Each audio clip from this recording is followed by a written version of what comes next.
Well, I have to look here because the screen is here. I'll have to. But could I ask our crew to say hello? Hello. Hello. Oh, come on, you can do better than that, can't you? We can. We will. All right. Well, very good to be with everyone tonight. I read an interview today as I was struggling to write because it came in. Paris Review interview with our friends Jane and Michael Stern. I will add parenthetically, one of the first stories I ever did for Weekend Edition was traveling with the Sterns through Connecticut, where they took us to a few of their favorite road food places. And I remember in particular I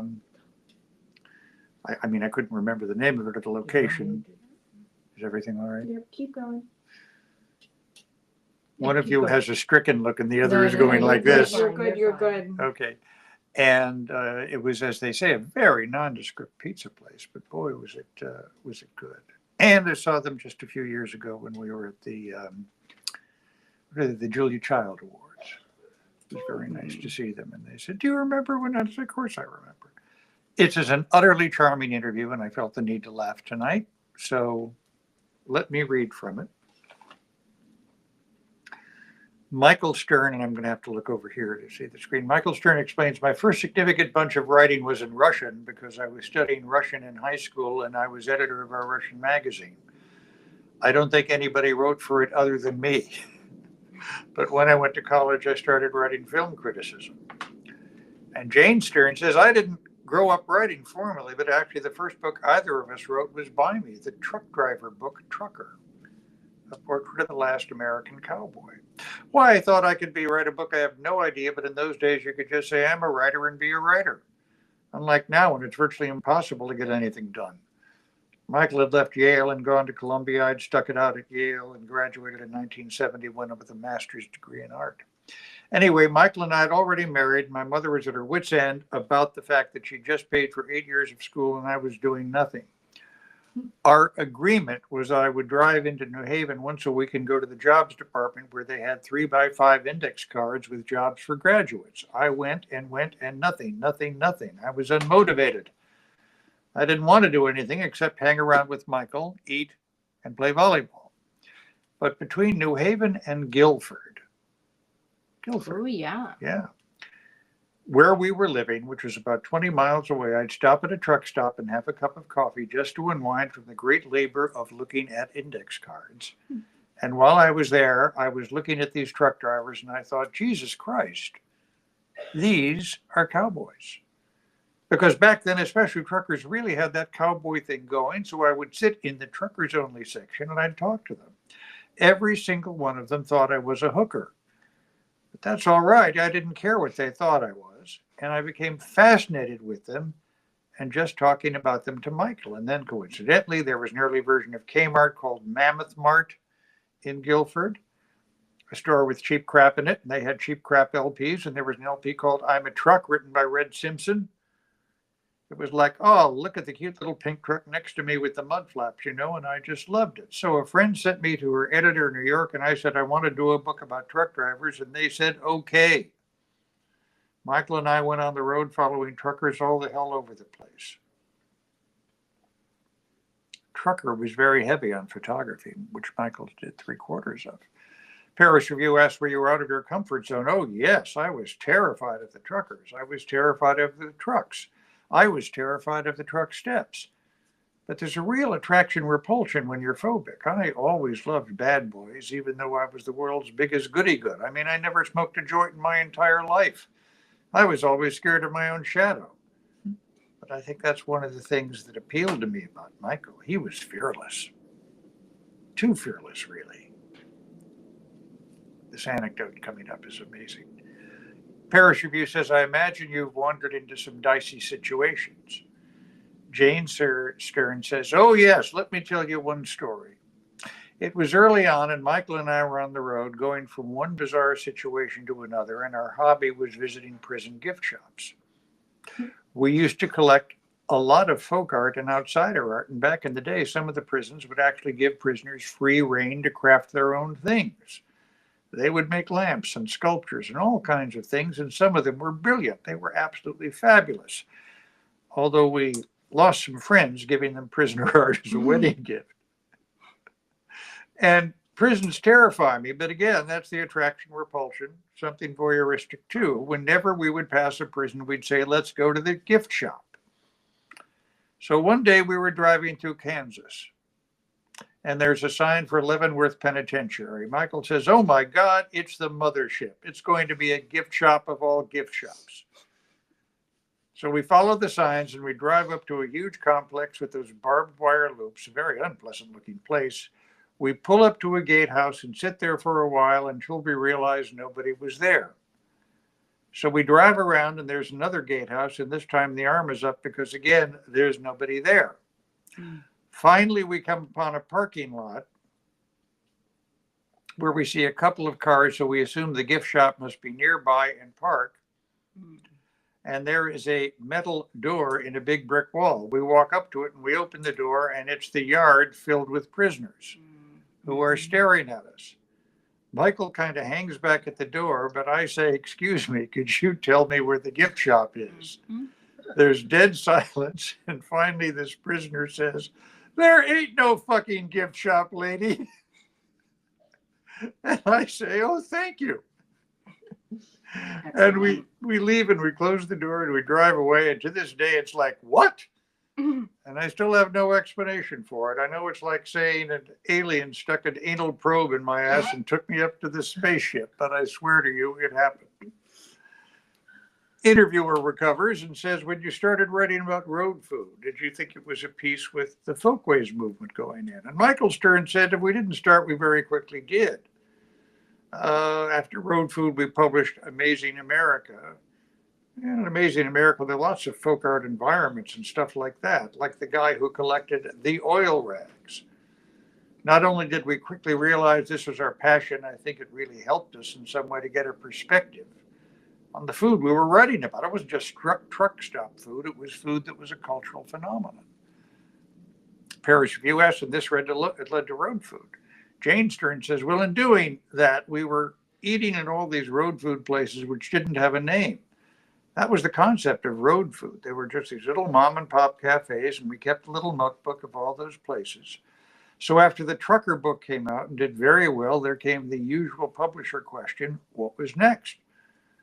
I said, I thought we ought to do a book called Truck Stopping. I remember the editor said, what's that? And I said, places truckers eat. So we got a contract to do that.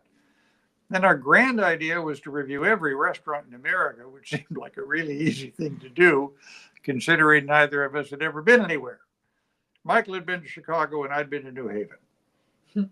We just opened a Rand McNally map and said, piece of cake. A few years later, we were still on the road finding these places. This I love. The main thing is we wanted to be together. Michael Stern says, I'm not the most social character, but what we have to be able to do is to walk into any restaurant, a deluxe restaurant on the town cafe or the town cafe, or a diner or a truck stop, and talk with people in a way that shows we respect them. But I have to go find the other part of myself, the social, talkative, interested part. A lot of me would like just to sit around and read a book and not talk to anyone. Paris Review says, when you write about food, it's always been pretty clear that food isn't entirely the point. Michael Stern says, the thing you eat is just part of the big picture. That's why, while we have done cookbooks, the cookbooks always have something else. They're not just recipes. Jane Stern says, cultural anthropology. Paris Review says, they're very much armchair cookbooks for me. Michael Stern says, occasionally we get assignments from magazine to do stories that had none of the cultural context, just recipes. I find that the most boring thing in the world. So far as I'm concerned, we could have blank space where the recipes are, although that probably wouldn't sell well. Jane Stern says, see, that's why I hate celebrity chefs. There's no cultural context. The cultural context is just, Michael Stern says, them. There's no looking beyond that, says Jane Stern. That's why I like cooks, flat top cooks, real grill guys, pit masters.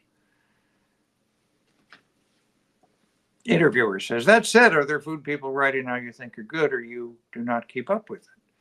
Michael Stern says, honestly, even when we wrote for Gourmet and Savier, I never read them. Jane Stern says, I don't think I've read the New York Times in 50 years. I find so much of the writing in magazines and the papers, whatever, just regurgitation of what somebody else said. That's why I can't stand going to conferences. Just tell me something that somebody in the Times wrote 5 years ago. It's like, where's the fresh thought? I don't see a lot of that. Michael Stern says, even someone we know, just say that. Even traveling through town, Jane will see the littlest sign in a window that says Butterburgers that I would miss. Jane says, or I pick up some weird thing nobody's wearing, like clues. Paris Review says, you have a good eye. Jane Stern agrees. What's your particular strength, Michael? I don't know. Do I have one? Jane Stern says, you are 100 times better than I am at describing food. Michael Stern says, yep, I'm pretty good at describing food. That's way oversimplifying it, but you get me the material, I can describe it. Jane Stern says, I'll say it's got a load of rosemary in it and you don't notice it. Then they begin to play off each other. Yeah, I can identify 3 flavors. I could tell you if it's salty or peppery. Right, you're a better food writer than I am. Do you feel when you started writing you were part of a counterculture? Yes, and that's been in many ways a characteristic of our career from the beginning. We have always written best when we're writing against something. As contrarians, Michael Stern says, well, like when we first did Road Food, this is putting it too strongly, but our enemy was gourmet. Everything that gourmet stood for, we were against. Jane Stern says just the word gourmet. Yeah, that's the very word. The idea of elevated fine cuisine. Michael Stern says, I love the Encyclopedia of Bad Taste because it's épater les bourgeois. Épater les bourgeois, yes. What's that mean? Oh, it means to, épater means to impress the bourgeois. Impress the bourgeoisie. I think I'm we great at that. situation. Just kidding. Michael Stern says we are very comfortable as outsiders, even if we're not actually. If we can feel that way, we're more productive and happier. There's a story about Douglas Sirk that after Imitation of Life, which was the most successful film in the history of Universal Studios, he got carte blanche. He was finally free of those That crappy... means permission to do what you want. Cut down. Anal Thank you. probes and all. I thought it was just a credit card. Oh my God. He was finally free of those crappy melodramatic scripts. He was free of Rock Hudson. He was free of Universal Studios. And he had a breakdown and never made another movie because he thrived in working against the material. That's not exactly what we're doing, but I can relate to it. Interviewer, Paris Review, is it still exciting? Do you think there's still places to be discovered? Without a doubt. Oh God, without a doubt. In many ways, you were the progenitors of that genre, which is now packaged in shows like, say, Guy Fieri's. You must have a certain ambivalence. Michael Stern says, of course. In fact, I gave a talk at the Greater Midwest Foodways Alliance, and the title was Will Success Spoil Regional Food? Fortunately, we've never been so popular that we can have that level of influence. The most glowing review dramatically changes business. Yes, we've heard from places that a lot of people come through in the summer with the guidebook in hand, and they're very grateful, and that's nice. That's not the same as a restaurant being on Guy Fieri's show, in which case it's suddenly overwhelmed. They hire new chefs, they streamline the menu, and it's not the same place anymore. Yeah. On the other hand, they're being recognized, they're making money.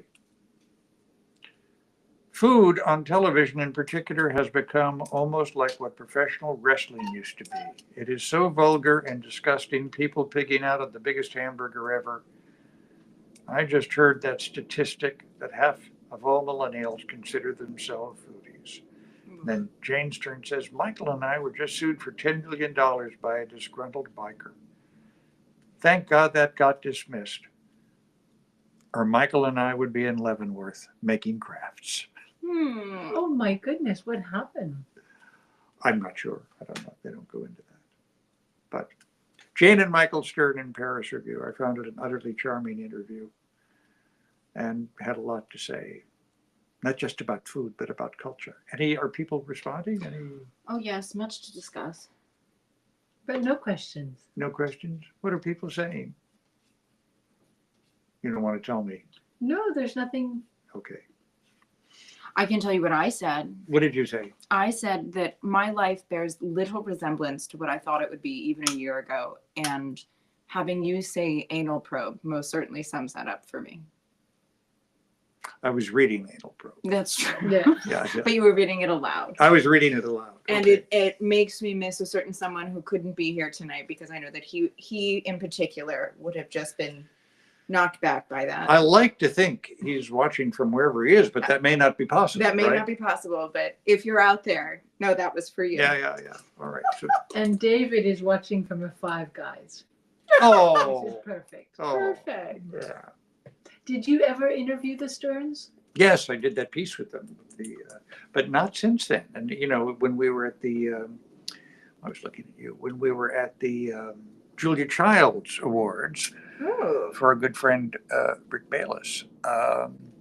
Jane and Michael came up and said, "Remember when we were helling around Connecticut together?" And I said, "Yeah, I loved that. It was great. It was great." Leo DeLaglo was the engineer. Eva Grant was our producer, and you know, we ate a lot. The Sterns paced themselves because they know what to do. I mean, the fact I can't remember what I had for breakfast, and you can remember who the producer and the editor was on every interview. Please more or say. less. That's incredible. Yeah. Producer and engineer. Leo was the engineer. Yes. Yeah. Well, Leo is hard to forget. Let's put it Yeah. that way. That's fair. Impossible. That's So thanks for being with us on our open book. We hope to have a couple of guests this week. And we're going to be reading James Baldwin. And we'll have another installment of Manchurian Candidate. Take care. Nice to see Bye-bye. everybody. Yes, I'm ending the session. Ending the session.